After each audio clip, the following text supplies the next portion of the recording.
Movie के starting scene में हम दो भाइयों को देखते हैं, जिसमें बड़े भाई का नाम बिल होता है और वो अपने छोटे भाई को कागज की एक बोट बनाकर देता, क्योंकि बाहर बारिश आ रही थी। बिल का छोटा भाई उस बोट को लेकर बाहर बारिश में खेलने जाता है और तभी उस बच्चे की बोट पानी में बहते बहते एक सीवर में चली जाती है। और जब वो बच्चा अपनी बोट को ढूंढने के लिए उस सीवर के पास जाता है, तब हम फर्स्ट टाइम पेनीवाइज को वहाँ पर देखते हैं। पेनीवाइज उस बच्चे को उसकी बोट रिटर्न करने के बहाने उसे अपने पास बुलाता है और उसके पास आते ही वो उसका एक हाथ ही खा लेता है। इस इंसिडेंट के बाद उस बच्चे का कुछ भी पता नहीं चलता कि वो कहाँ गया है और सब लोग ये समझते हैं कि वो मिसिंग हो गया। इसके बाद हम एक लड़के माइक को देखते हैं, जो एक शीप हाउस में होता है और उसे कहा जाता है कि वो एक भेड़ को शूट करे, लेकिन वो ये नहीं कर पाता। लेकिन उसे ऐसा करना था क्योंकि ये उसका फैमिली बिजनेस था। फिर हम स्कूल में स्टूडेंट्स को देखते हैं और वहीं पर एक लड़की बेवरली को देखते हैं, जिसकी क्लास फेलो उसे काफी तंग करती है। सब बच्चे वेकेशन स्टार्ट होने की वजह से काफी एक्साइटेड होते हैं और वहीं पर हम एक लेडी को देखते हैं, जो अपनी मिसिंग बच्ची को वहाँ पर ढूंढने आई थी। वहाँ पर एक लड़का हेनरी भी था, जो नेचर वाइज काफी इल मैनर्ड था और वो बिल और उसके बाकी फ्रेंड्स को काफी तंग किया करता था। और वहीं पर हम बेवरली की बेस्ट फ्रेंड बेन को भी देखते हैं। वो दोनों आपस में काफी अच्छे फ्रेंड्स होते हैं। दूसरी तरफ बिल जब स्कूल से घर वापस आता है, तब उसके फादर उसे काफी डांटता, क्योंकि बिल समझता था कि उसका छोटा भाई अभी भी जिंदा है, जो सीवर में गिरकर वहाँ से गुजरकर उस जगह पर गिर गया होगा जहाँ पर उसका डेड एंड होता है। लेकिन उसके फादर उसे समझाते हैं कि वो मर चुका है और वो ये सब कुछ करना बंद कर दे, क्योंकि इससे उसकी मदर को काफी दुख होगा। माइक जब मीट डिलीवर कर रहा होता है, तब वहाँ पर उसे एक डोर मिलता है और उसके पीछे वो काफी अजीबोगरीब चीजें महसूस करता है। उस डोर के पीछे से काफी लोगों के शाउट करने की आवाजें आती है और बहुत से हाथ भी बाहर निकलते हैं। और फिर तभी अचानक से वो डोर खुद ब खुद ओपन हो जाता है और वहाँ पर माइक पेनीवाइज को देखता है। इतनी ही देर में हेनरी अपने फ्रेंड्स के साथ वहाँ पर आता है और माइक को टीज करके वहाँ से चला जाता है। बिल का एक फ्रेंड अपने फादर के ऑफिस में बुक रखने के लिए जाता है और वहाँ पर वो एक बहुत डरावनी औरत की पेंटिंग देखता है, जिससे वो अक्सर डर जाया करता है। उसे डराने वाला कोई और नहीं बल्कि पेनीवाइज था, जो सबको उनके डर से ही डराता था और उन चीजों से जिनसे वो डरते हैं। बिल अपने फ्रेंड्स को लेकर सीवर के डेड एंड की तरफ जा रहा होता है और बेन लाइब्रेरी में बैठकर पोएट्री लिखता है और साथ ही एक जगह डेयरी की हिस्ट्री भी पढ़ रहा होता है, जो असल में वही जगह थी। उस हिस्ट्री में उसे डेयरी में होने वाले सारे इंसिडेंट के बारे में इंफॉर्मेशन मिलती है और वो इंसिडेंट्स लोगों की डेथ के बारे में थे, यानी बहुत से लोगों की डेथ हो गई थी। और फिर बेन को ह्यूसिनेशन स्टार्ट हो जाती है और उसके साथ ये कोई और नहीं बल्कि पेनीवाइज ही कर रहा था। और बेन को वहाँ पर एक बैलून भी उड़ता हुआ नजर आता है, जो और किसी को नजर नहीं आ रहा होता। बेन जब उस बैलून के पीछे जाता है, तब उसे वहाँ पर बहुत सारे ईस्टर एग्स मिलते हैं और उन्हें फॉलो करते करते वो लाइब्रेरी तक पहुँच जाता है। और तभी एक आधा जला सर कटा इंसान बेन पर हमला करने के लिए उसकी तरफ बढ़ता है,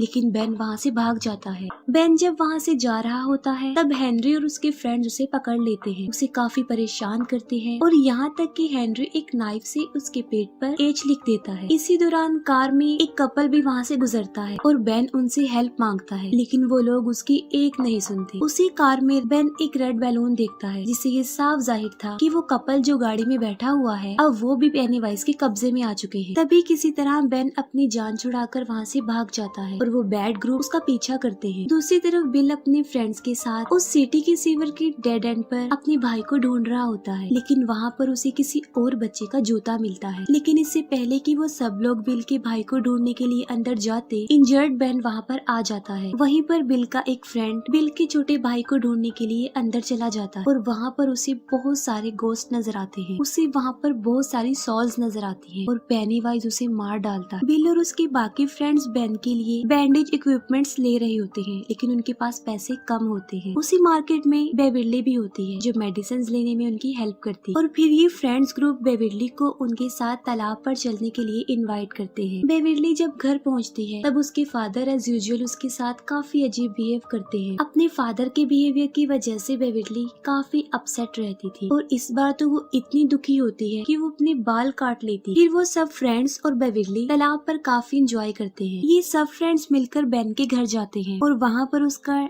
डेरी टाउन से रिलेटेड हिस्ट्री कलेक्शन देखते हैं। बेन उन्हें बताता है कि जो लोग इस सिटी में रहा करते थे एक एक करके वो वहाँ से गायब होते रहे। लेकिन अजीब बात तो ये है कि लोगों के गायब होने का कोई भी रीजन, उनकी डेड बॉडी या कोई भी निशान नहीं मिला। बस सिर्फ उस सिटी में ही एक कुएं के पास मरे हुए लोगों के कपड़े थे जो खून से भरे हुए थे और वहाँ पर खून खराबा आम हो गया। लेकिन उसके पीछे ये पता नहीं चल सका कि ये कौन कर रहा। फिर हम बिल के फ्रेंड एडी को देखते हैं जो स्कूल से घर की तरफ जा रहा होता है और रास्ते में वो एक बहुत पुराने घर के सामने से गुजरता है और ठीक उसी वक्त उसकी मेडिसिन लेने का टाइम भी हो जाता है और एडी वहाँ पर रुककर अपनी मेडिसिन लेने लगता है। और तभी एडी को उस घर से किसी की आवाजें सुनाई देती है। वो आवाजें सुनकर एडी काफी घबरा जाता है। वो वहाँ से जाने लगता है। तभी घबराहट के आलम में उसकी मेडिसिन उसके हाथों से गिर जाती है। एडी जब अपनी मेडिसिन उठा रहा होता है तभी वहाँ पर एक बदसूरत काफी गंदा और बीमार आदमी आकर उसे डराता है और उसे डराते डराते वो उस पुराने घर की तरफ ले जा रहा होता है। लेकिन एडी भागकर उस घर के पीछे चला जाता है और एडी को वहाँ पर पेनीवाइज नजर आता है। एडी वहाँ से भाग जाता है। बेवर्ली जब घर आती है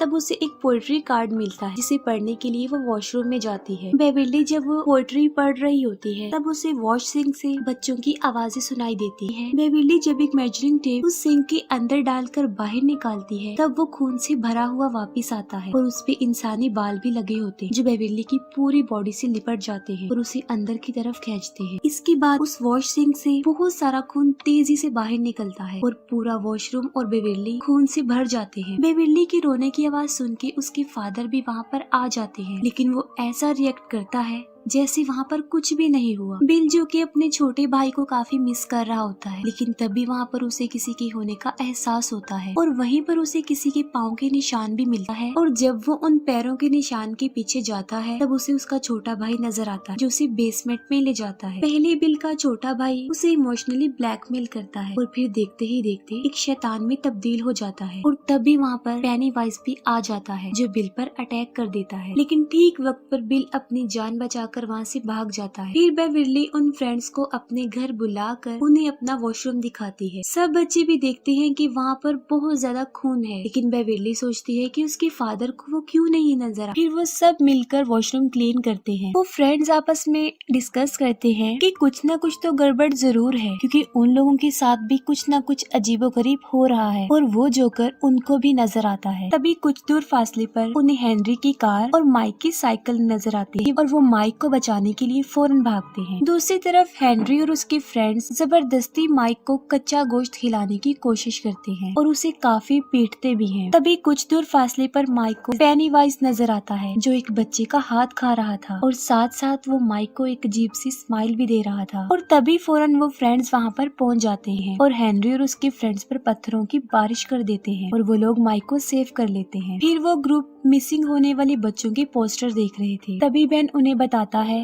कि उसने डेरी टाउन के बारे में दोबारा से पढ़ा है। वो कहता है कि मुझे पता चला है कि डेरी टाउन में हर 27 साल बाद ऐसे इंसिडेंट्स होते रहते हैं। उन इंसिडेंट्स में लोग गायब होते हैं और ज्यादातर बच्चे, और ऐसा पहले तो कुछ अरसे तक चलता रहता है लेकिन फिर अचानक से बंद हो जाता है और फिर 27 सालों बाद ऐसा होने लगता है। वो लोग ये समझ जाते हैं कि कोई तो है जो 27 साल बाद आ जाता है और बच्चों को पकड़कर खा जाता है और इतना ज्यादा शिकार करने के बाद 27 सालों तक वो बिल्कुल रिलैक्स हो जाता है और साथ में वो ये बात भी समझ जाते हैं कि वो बच्चों के सामने उन्हें उसी रूप में आकर डराता है जिससे वो सबसे ज्यादा डरते हैं और जाहिर है तकरीबन सब बच्चे ही जोकर से डरते हैं। बिल सबको अपने घर ले जाता है और उन्हें डेरी टाउन का मैप दिखाता है। मैप देखकर उन लोगों को पता चलता है कि जहाँ जहाँ वो इंसिडेंट्स हुए थे वो जमीन के नीचे एक गटर से जुड़े हुए हैं और ये सारे गटर एक ही जगह पर आकर आपस में मिलते हैं और वो कुआं है जो उसी पुराने घर में था। वो बच्चे फौरन ये समझ जाते हैं कि पेनीवाइज वहीं पर रहता है उसी पुराने घर के कुएं में। तभी एडी इन बातों से काफी डर जाता है और वो सब कुछ बंद करने के लिए कहता है लेकिन अचानक से प्रोजेक्टर अपने आप ऑन हो जाता है और पिक्चर्स खुद ब खुद चेंज होने लगती है। ये देखकर वो लोग काफी घबरा जाते हैं, काफी डर भी जाते हैं और तभी उन पिक्चर्स में बिल के छोटे भाई की पिक्चर भी आती है और तभी फौरन पेनीवाइज भी एक पिक्चर की सूरत में उनके सामने आता है और तभी पेनीवाइज उस फोटो से निकलकर उन बच्चों को डराता है। वो सारे बच्चे काफी डर जाते हैं, लेकिन बिल डिसाइड करता है कि वो उस पुराने खंडर वाले कुएं में जाएंगे और पेनीवाइज का मुकाबला करेंगे। वो सब बच्चे बिल की बात मानकर उसके पीछे पीछे उस घर में जाते हैं। बिल कहता है कि हमें उसका मुकाबला करते हुए उसे रोकना चाहिए, वरना ये सिलसिला ऐसे ही चलता रहेगा और हो सकता है कि नेक्स्ट उनमें से ही कोई हो जो मिसिंग हो जाए और उस जोकर का शिकार बन जाए। और जब वो लोग उस घर के अंदर जाते हैं तो पेनीवाइज उन्हें विजन दिखाता है और एक दूसरे से अलग कर देता है। एडी फिर से उस क्रीपी आदमी से डरकर ऊपर से नीचे गिर जाता है और काफी इंजर्ड हो जाता है। उन फ्रेंड्स में बिल का फ्रेंड रिची जो एक रूम में बंद हो जाता है और वहाँ पर बहुत सारे जोकर्स थे और तभी वहाँ पर पेनीवाइज आ जाता है। लेकिन इससे पहले कि वो रिची को कोई नुकसान पहुँचाता, बिल बिल्कुल ठीक वक्त पर दरवाजा खोलकर उसे बचा लेता है और फिर पेनीवाइज एडी के पास जाता है। लेकिन इससे पहले कि पेनीवाइज एडी को डराकर मार देता, बिल और रिची वहाँ पर पहुँच जाते हैं और पेनीवाइज उन दोनों पर ही अटैक कर देता है। और तभी बेविरली एक लोहे के रॉड को पेनीवाइज के सर में दे मारती है, जिससे वो जख्मी हो जाता है। लेकिन इसके बावजूद भी वो बच्चों को डराने से बाज नहीं आता, वो उन्हें काफी डराता है और अपने बड़े बड़े नाखूनों से वो बेन को जख्मी कर देता है। लेकिन वो सारे बच्चे वहाँ पर एक साथ थे और पेनीवाइज भी इंजर्ड था, तो वो उन्हें कोई नुकसान पहुँचाए बगैर ही वहाँ से चला जाता है। तभी बिल उसका पीछा करता है और उसे उस कुएं में जाते हुए देख लेता है और तभी वो सब बच्चे उस घर से अपनी जान बचाकर भाग जाते हैं। बिल अपने फ्रेंड्स को कहता है कि वो दोबारा से उस घर में जाएंगे, लेकिन अब वो पूरी तैयारी से आएंगे और बड़ी बहादुरी से वो पेनीवाइज का मुकाबला करेंगे। लेकिन बेविरली के अलावा कोई भी उसकी ये बात मानने के लिए एग्री नहीं होता। वो कहते हैं कि वो लोग वापस वहाँ पर नहीं जाएंगे। बिल का फ्रेंड रिची जब उसे कहता है कि उसका भाई अब मर चुका है, बिल को इस बात पर गुस्सा आ जाता है और उन दोनों में लड़ाई हो जाती और वो ग्रुप आपस में बिखर जाता है। बेविरली उन्हें काफी समझाती है कि पेनीवाइज यही चाहता है कि वो सब एक दूसरे से अलग हो जाएं, क्योंकि उसे पता है कि अगर वो साथ रहे तो वो उसका मुकाबला कर लेंगे। लेकिन बेविरली की ये बात कोई नहीं सुनती। दूसरी तरफ हेनरी को अपने घर के पास रखे गए लेटर बॉक्स के ऊपर एक रेड बैलून उड़ता हुआ नजर आता है, जो पेनीवाइज के वहाँ होने का साइन था। जब उस बॉक्स को ओपन करता है तब उसे वहाँ पर एक नाइफ मिलता है। ये नाइफ उसी का था जो जंगल में गिर गया था जब वो बेन के पीछे भागा था। हेनरी जब उस चाकू को ले लेता है तब वो पूरी तरह से पेनीवाइज के कंट्रोल में आ चुका होता है। पेनीवाइज हेनरी को बहुत फोर्स करता है कि वो अपने फादर को जान से मार डाले, जबकि हेनरी सच में पेनीवाइज के बहुत ज्यादा कब्जे में आ चुका था और वो सच में ही अपने फादर को जान से मार डालता है जब वो सो रहे होते हैं। बेविरली के डैड अग्रेसिव होकर उसके साथ जबरदस्ती करने की कोशिश करते हैं। बेविरली अपने फादर को टांग मार के वहाँ से भाग जाती है और खुद को वॉशरूम में बंद कर लेती है। लेकिन बेविरली का फादर बाथरूम के दरवाजे को तोड़कर अंदर घुस जाता है। अपनी जान बचाने के लिए बेविरली सिंक अपने फादर के सर में मार देती है, जिससे वो इंजर्ड होकर बेहोश हो जाता है। दूसरी तरफ बिल बेविरली को ढूंढते ढूंढते उसके घर तक चला जाता है, जहाँ पर उसे उसके फादर की डेड बॉडी के साथ दीवारों पर पेनीवाइज का मैसेज मिलता है। वहाँ पर लिखा होता है कि यू डाई इफ यू